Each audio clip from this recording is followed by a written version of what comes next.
Около 40 тысяч человек 3-й танковой армии ночами переправлялись с Букринского плацдарма под Лютеж. Лучшие танковые соединения фронта собирались в один кулак. И теперь танкистам Рыбалко и Кравченко предстояло наступать плечом к плечу. Советские танки шли к Киеву с зажженными фарами и воем сирен, которые Рыбалко приказал установить на машины. Утром 5 ноября советские части перерезали шоссе Киев-Житомир, лишив немцев путей отхода. По извилистой улочке, проходящей через овраги Киевского района Нивки, первые танки Рыбалко ворвались в город.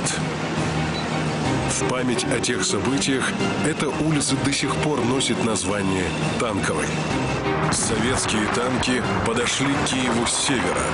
В ночь на 6 ноября на улицах столицы Украины было светло как днем от орудийных и минометных залпов, ракет и летевших отовсюду трассирующих пуль. Огнем и гусеницами танкисты прокладывали себе дорогу к центру города. Немцы поспешно отходили, и к утру 6 ноября Киев был полностью очищен от оккупантов. Теперь корпус к почетному наименованию «Сталинградский» добавил еще одно – «Киевский». Очередная годовщина Октябрьской революции и дата освобождения столицы Украины совпали по чистой случайности. В течение всего октября перед войсками ставили задачу выйти к Киеву.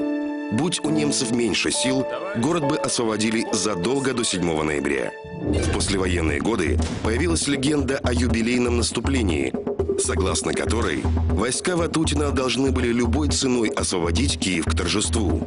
В действительности, командующий фронтом, не раздумывая, направил танковую армию дальше, на запад, хотя мог развернуть ее на Киев, чтобы взять столицу точно к празднику 7 ноября.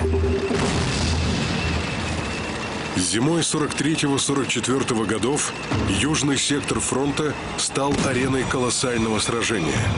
Почти все советские танковые армии и главные силы немцев были сосредоточены на территории Украины, степные просторы которой как нельзя лучше подходили для танковых битв. В январе 44-го создается последняя, сформированная в годы войны, советская 6-я танковая армия. Возглавил ее освободитель Киева генерал Андрей Кравченко, ставший за несколько дней до этого героем Советского Союза.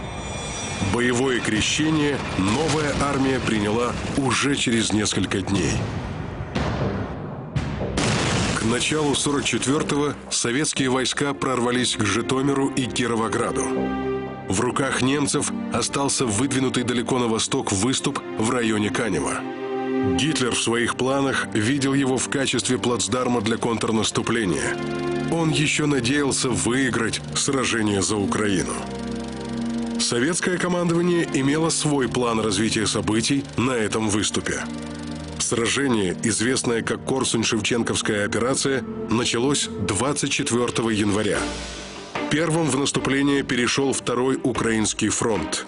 2 дня спустя к нему присоединился 1-й Украинский. Впереди шли танковые армии.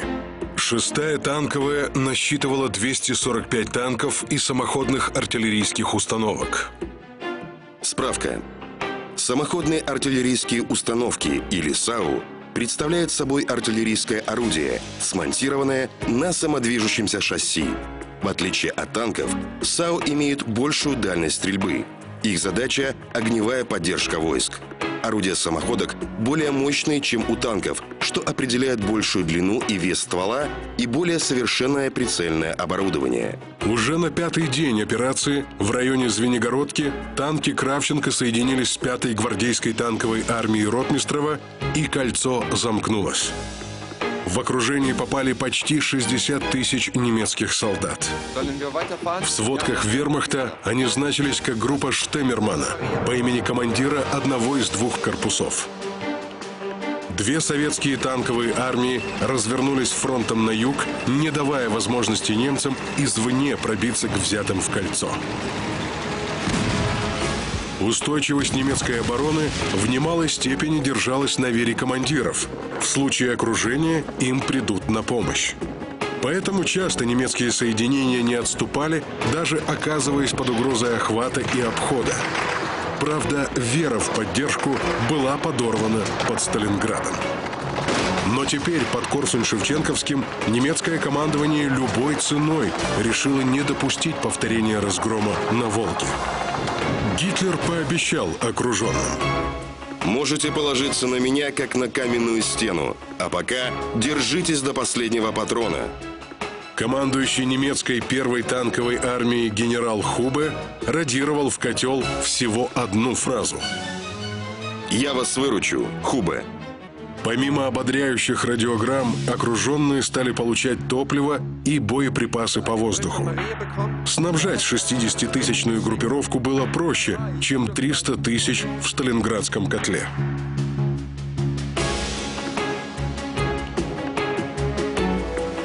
Для деблокирующего удара немцы собрали крупные танковые силы, существенно превосходившие группировку, которая в свое время пыталась пробиться к окруженной в Сталинграде армии Паулюса. В наступлении участвовали 2 немецких танковых корпуса под командованием генералов Брейта и Формана. Герман Брейт, генерал танковых войск. 52 года. Участник польской и французской кампаний. Опытный танковый командир.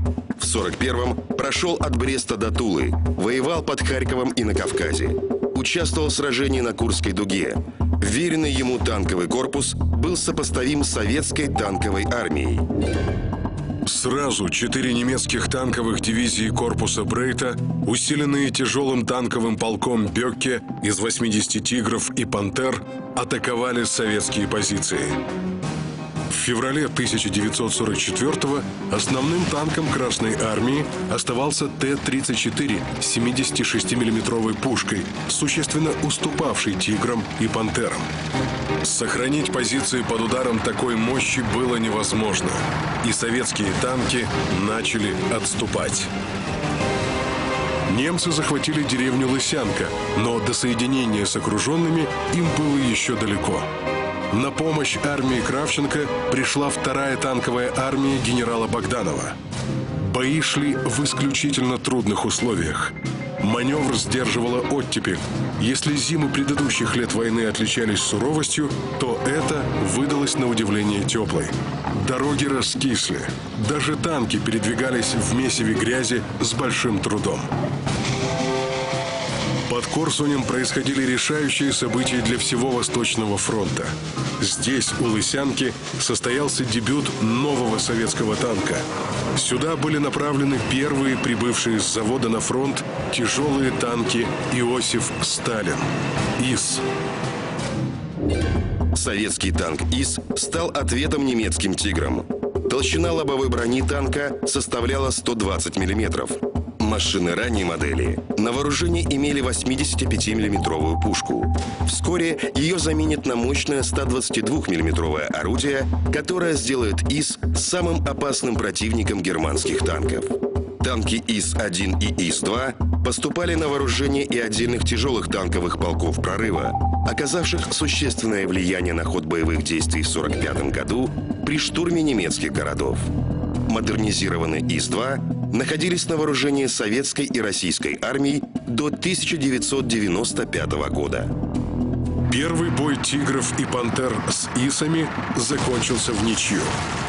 Выбить фашистов из деревни не удалось, но и продвинуться хотя бы на шаг вперед немецкие танки не смогли. После нескольких дней боев чаша весов начала склоняться в пользу Красной армии.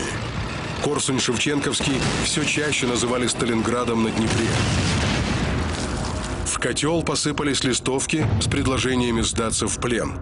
Через громкоговоритель к окруженным обращался генерал Зейдлиц, взятый в плен под Сталинградом. В котел отправили парламентера. Однако немцы ответили отказом и попытались пробиться из котла сами. Им удалось пройти несколько километров и захватить деревню Шендеровка. До соединения с танками Брейта оставалось не более 5 километров. Сталин телеграфировал Жукову: Прорыв корсунской группировки противника в направлении Шендеровки произошел потому, что слабая по своему составу 27-я армия не была своевременно усилена.